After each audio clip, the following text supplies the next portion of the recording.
Hey everyone, it's Rebecca Undum, author of How Mommy Got Her Groove Back and founder of Groove School. Today I want to talk about a topic that I think is, I don't just think it's important, I know it's important, but I think it's pervasive, and the more connected we become via technology, the worse we get at this. It's an interpersonal skill. It's a skill of conflict management. And conflict management in and of itself is a really big topic, but I really want to talk about it in the context of keeping communication transparent. So recently I was in this workshop with a group and we were talking about, there's this tool, I'll reference, it's from The Fifth Discipline, the book The Fifth Discipline, called the Ladder of Inference.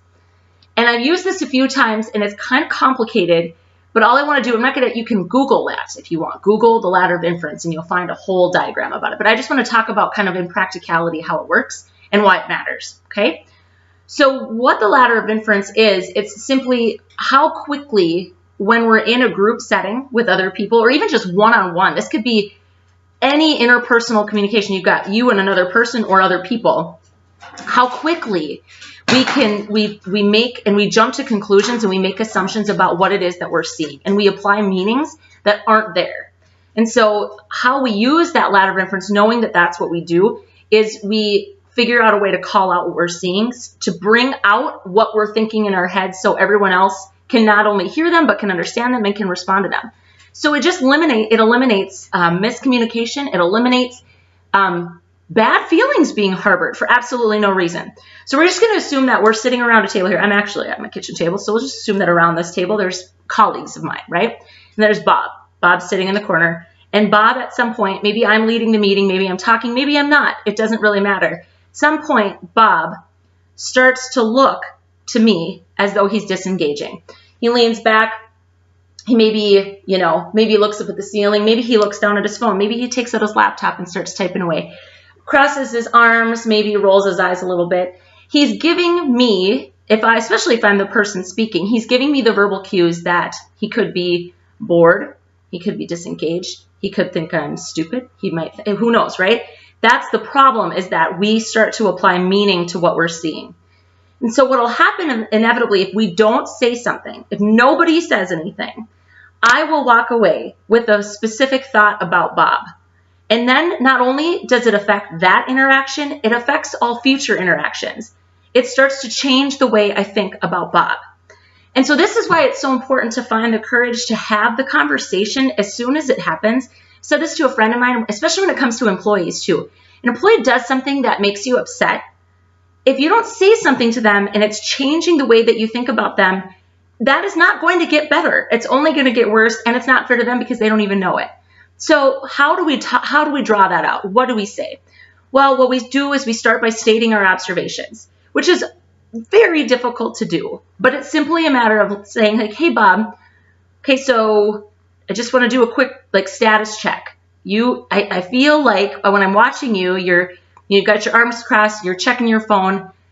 What are you thinking about what we're talking about? Yes, it puts Bob on the spot, but that's what accountability looks like.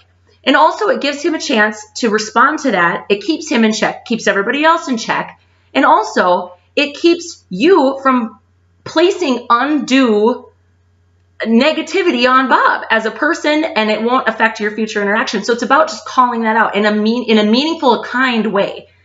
And the most important thing when we do this is first to state the observation, and then second to stay really present with the person. If Bob gets further defensive, all you have to do is say, okay, I feel like I'm making you more mad. I'm not trying to make you mad. And if it's a huge group, that can be really unnerving. And I get that. But the most important thing is that you make it clear what you're thinking. If you don't do it face to face, then pull them aside and have that conversation, okay? So think about this in a marriage. I can tell you honestly, I just had kind of a quasi fight with my husband yesterday. He was in a terrible mood, and it wasn't really about me, and I felt like I knew that. But since I wasn't sure, I pointed out, this is how you're talking to me. This is what you're saying. This is what I'm thinking it means. Am I wrong about that? And it turns out I was wrong. And so better that I just ask him than assume, right? So the biggest hesitance I get, or resistance to this idea that I get, is people are like, well, what if they get mad? It's really hard to call people out. Without question, It's hard to call people out. But let's talk about consequences, and let's talk about what's more productive. So you can either find the courage to do what we just talked about by, addressing what you see, testing your assumptions, saying this is kind of what I'm thinking it means. What do you really mean? What's really going on?